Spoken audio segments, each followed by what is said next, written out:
Apakah saya sedang stres? Nah, iya kayaknya. Kenapa kok stres? Oh, karena omset bisnis lagi menurun, misalnya gitu. Oh, karena bapak ibu lagi sakit, tapi saya nggak bisa berkunjung. Ditulis kemudian di-list. Jadi kita tahu penyebab-penyebabnya. Jadi saat kita menghadapi situasi yang sama, kita akan ingat gitu loh. Ingat bahwa oh, ini adalah masa-masa saya nanti bisa jadi naik pitam dan bisa jadi memberikan konsekuensi yang nggak pas. Nah, berarti Bunda yang harus menarik diri. Menarik diri itu berarti kita yang mungkin harus time out.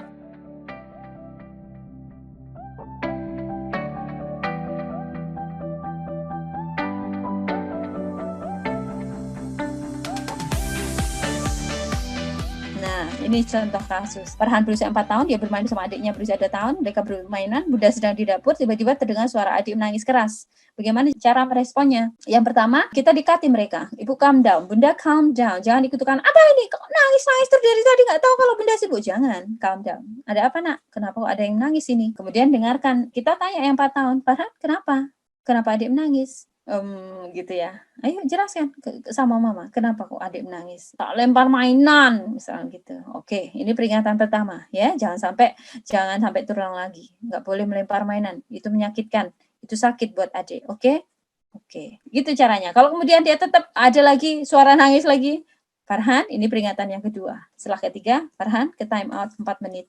Seperti teknik yang tadi saya sampaikan. Oke, nah ini yang terakhir diare emosi. Tidak memberikan sanksi yang berlebihan karena kita dikuasai oleh emosi negatif. Kita buat diare emosi. Bentuknya seperti ini, Bun. Seperti ini. Jadi saya pilih naik pitam 1, naik pitam 2, naik pitam 3 gitu ya. Kita tanya dalam diri kita ya, bagaimana keadaan emosi kita sebelum marah besar kepada anak? Sebelum naik pitam itu emosi kita kayak apa? Mungkin kita lagi disalahin temen gitu ya. Mungkin kita lagi marah sama temen atau lagi bertengkar sama suami misalkan gitu ya. Kalau seperti itu kita tulis, oh saya itu marah besar tadi karena sempat bertengkar sama suami. Apakah saya sedang stres? Nah, iya kayaknya. Kenapa kok stres? Oh, karena omset bisnis lagi menurun misalkan gitu. Oh, karena bapak ibu lagi sakit, tapi saya nggak bisa berkunjung. Ditulis kemudian di-list. Jadi kita tahu penyebab-penyebabnya. Jadi saat kita menghadapi situasi yang sama, kita akan ingat gitu loh. Ingat bahwa oh, ini adalah masa-masa saya nanti bisa jadi naik pitam dan bisa jadi memberikan konsekuensi yang nggak pas. Nah, berarti Bunda yang harus menarik diri. Menarik diri itu berarti kita yang mungkin harus time out. Kita yang harus menenangkan diri. Kasih tahu ke anak-anak, Bunda mau menyendiri dulu ya nak, ya 5 menit aja di kamar. Adik semuanya di sini, Bunda kamar 5 menit aja. 5 menit beneran ya Bun, jangan kemudian ke Facebook, Instagram jadi setengah jam gitu ya.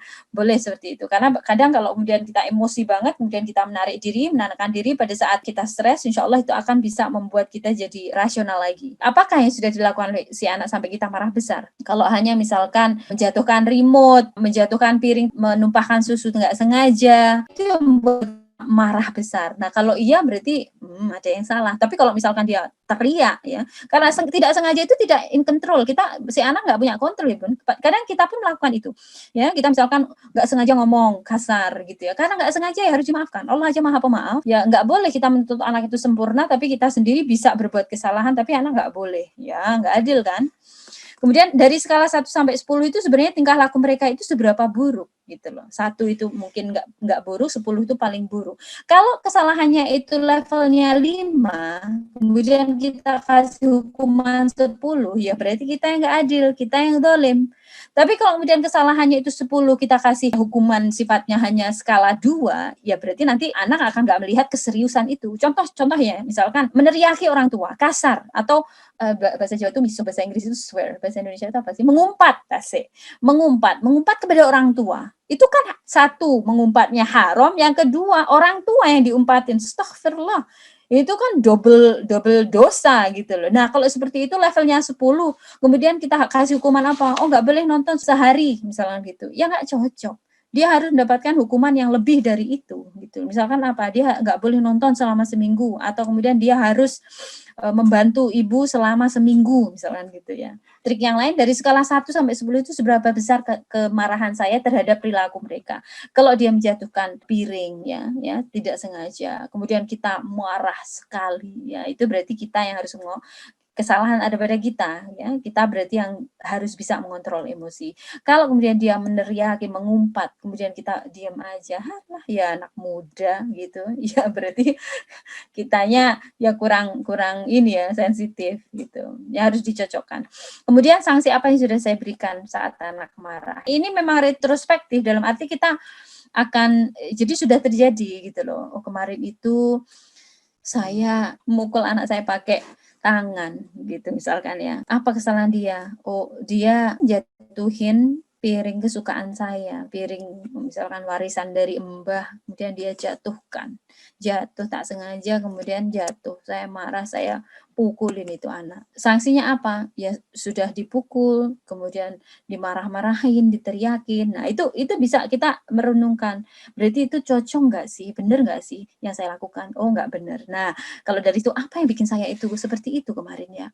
Oh, karena memang ini adalah hal yang sangat saya sayangi gitu misalkan. Ini adalah warisan dari mbah. Terus warisan dari mbah piring yang pecah itu seberapa besar sih pecahnya piring dibandingkan pecahnya hati hati anak saya yang saya pukulin gak karuan. Piring bisa dibeli, tapi hati anak nggak bisa diganti. Dan itu akan semakin lama semakin menumpuk, anak akan ngerasa ibu saya nggak mencintai saya.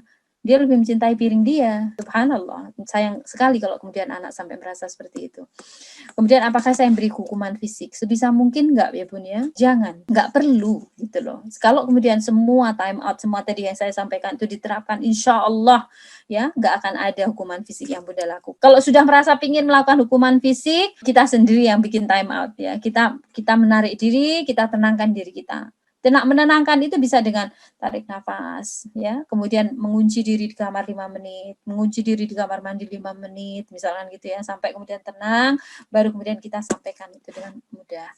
Kemudian bagaimana ke depannya supaya hal yang sama tidak terjadi, itu harus difikirkan. Bisa kita diskusinya dengan suami atau teman ya, yang sharing, tapi nggak hanya sekedar curhat, tapi untuk benar-benar menyelesaikan masalah. Ya, ini contoh dari tabelnya ya.